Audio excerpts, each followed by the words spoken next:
정의기억연대가 위안부 피해 할머니들을 위한 기부금을 부정 사용했다는 의혹 제기와 관련해 민주당은 정치적 의도를 가진 배후가 있다고 의심하고 있습니다.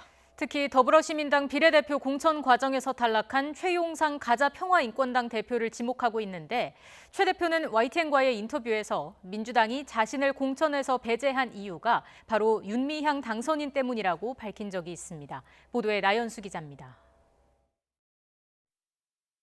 지난 4.15 총선을 앞두고 더불어시민당 초기 구성에 참여했던 소수 정당 가운데 가자평화인권당이 있었습니다. 일제 강제동원 피해자들의 피해 회복을 위해 설립된 당입니다.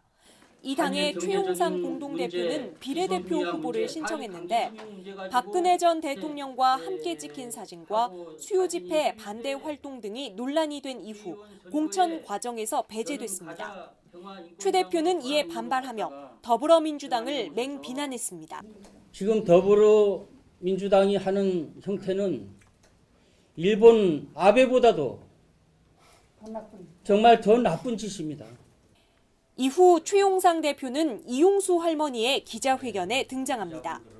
정의기억연대 활동에 대한 여러 문제 제기 배후에 최 대표가 있는 게 아니냐는 추측이 민주당 안에서 나오는 이유입니다.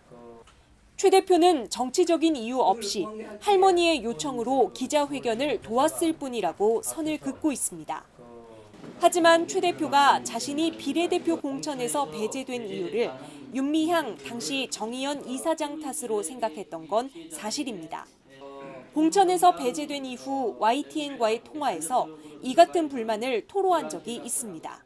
자기들 그 입맛에 맞게만 고른 거 아니겠어요? 정대협에서 그쪽의 후보를 선정하겠다는 어떤 이러한 생각이 더 많았기 때문에 저는 요래조래 그 이유를 들어서 뺀 게 아닌가.